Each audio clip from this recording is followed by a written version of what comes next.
एक ऐसा अनोखा पंछी जो पूरी जिंदगी कभी जमीन पर पैर नहीं रखता। दिलचस्प है इसके पीछे की वजह। नमस्कार, मैं हूं सोनू वर्मा। दोस्तों, इस दुनिया में विभिन्न प्रजाति के पंछी पाए जाते हैं। कुछ देखने में बेहद खूबसूरत होते हैं तो वहीं किसी की आवाज़ बेहद सुरीली होती है।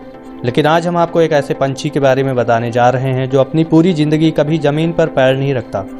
दोस्तों, इस पंछी का मिजाज दूसरे पंछियों से बिल्कुल अलग होता है, जबकि रंगीन पंख और गोल मटोल आंखें इसकी खूबसूरती में चार चांद लगा देते हैं। हम यहाँ हरियल पंछी की बात कर रहे हैं जो अपने पैर कभी जमीन पर नहीं रखता। लेकिन क्यों, आइए जानते हैं इसके पीछे की दिलचस्प वजह। दोस्तों, जमीन पर पैर न रखने वाला पंछी हरियल पंछी मुख्य रूप से भारत में पाया जाता है, जिसे पीले पैर वाला कबूतर भी कहा जाता है। हरियल को महाराष्ट्र का राजकीय पंछी भी माना जाता है, जिसे मराठी भाषा में हारोली या हरियल कहा जाता है। इस पंछी का शारीरिक रंग हल्का हरा, स्लेटी या पीला होता है, जबकि इसके पैर गहरे पीले रंग के होते हैं।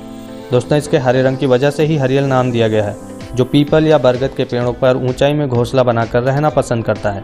इस पंछी की आंखें गहरे नीले रंग की होती हैं, जबकि यह अपने आहार में बेर, चिरौंजी, जामुन और पके हुए फल खाना पसंद करता है। दोस्तों, आमतौर पर हरियल पंछी को देख पाना बहुत ही मुश्किल है, क्योंकि यह पंछी स्वभाव से थोड़ा शर्मीला होता है। इसे इंसानों के करीब जाना पसंद नहीं। शायद यही वजह है कि हरियल पंछी इंसानों की आहट सुनते ही चुप हो जाता है। पूरी जिंदगी पेड़ पर रहता है हरियल पंछी। दोस्तों, हरियल पंछी अपने जीवन काल में कभी भी जमीन पर पैर नहीं रखता। इसकी वजह इसका आलसीपन होता है। दरअसल हरियल पंछी ऐसे पेड़ पर घोंसला बनाता है जहां उसकी खाने पीने की सारी ज़रूरतें पूरी हो जाती हैं। ऐसे में हरियल पंछी को कभी जमीन पर पैर रखने की ज़रूरत नहीं पड़ती। यह पंछी एक पेड़ से दूसरे पेड़ की टहनी पर बैठ जाता है और ऊंचाई से आसपास का नज़ारा देखता है।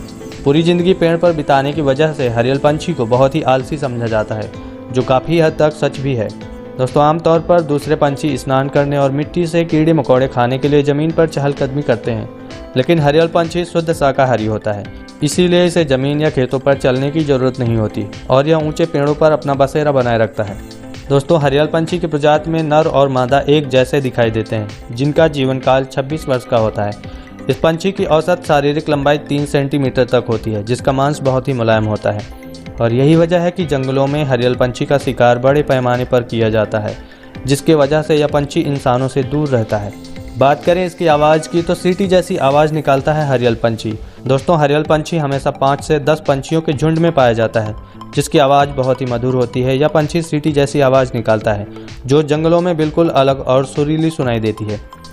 वहीं जब हरियल पंछी का पूरा झुंड एक साथ आवाज़ निकालता है तो आसपास का वातावरण बेहद रोमांचक हो जाता है।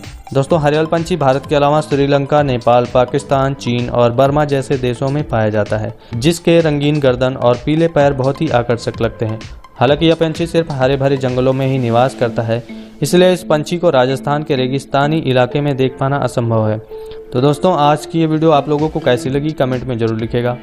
दोस्तों, मोर, जिसका नाम सुनते ही रंग बिरंगे पंखों वाला खूबसूरत सा पंछी सिर पर ताज लिए नाचता नजर आने लगता है। पंछियों का राजा कहा जाने वाला यह मोर जब पंख फैलाकर नाचता है तो उसे देखने वाले मंत्रमुग्ध हो जाते हैं। ऐसा लगता है उसे हीरो जड़ी सा ही पोशाक पहनी है। दोस्तों, मोर के अद्भुत सौंदर्य के कारण ही भारत सरकार ने 26 जनवरी 1963 को इसे राष्ट्रीय पक्षी घोषित किया। हमारे पड़ोसी देश म्यांमार का राष्ट्रीय पक्षी भी मोर ही है। मोर का वैज्ञानिक नाम पाओ क्रिस्टेटस है। अंग्रेजी में इसे ब्लू पीफाउल या पीकॉक कहते हैं। आइए जानते हैं मोर कैसे बना भारत का राष्ट्रीय पक्षी। दोस्तों, मोर को भारत का राष्ट्रीय पक्षी चुने जाने के पीछे सिर्फ इसकी खूबसूरती ही एक कारण नहीं है, बल्कि और भी कई वजह हैं जिसके चलते यह इस मुकाम पर है।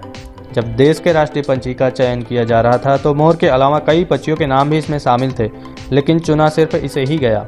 इसमें हंसों के नाम पर भी चर्चा हुई थी, लेकिन इन सब में मोर का नाम चुना गया।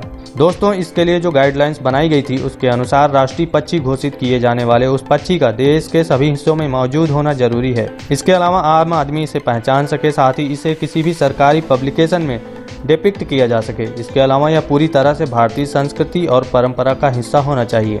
इसके बाद मोर को 26 जनवरी 1963 को भारत का राष्ट्रीय पक्षी घोषित कर दिया गया, क्योंकि यह शिष्टता और सुंदरता का प्रतीक है।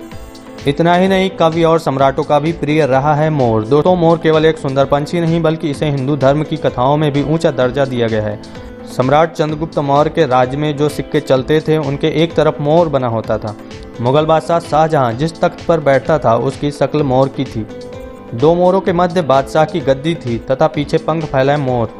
हीरो पन्नों से जड़े इस तख्त का नाम तख्ते ताउस रखा गया था। अरबी भाषा में मोर को ताउस कहते हैं। तो दोस्तों हमारे राष्ट्रीय पक्षी मोर से जुड़ी आज की ये वीडियो आपको कैसी लगी कमेंट में जरूर लिखिएगा और ऐसी अमेजिंग वीडियोज़ के लिए वीडियो को share, subscribe and like. Thanks for watching video. मिलते हैं अगली वीडियो में।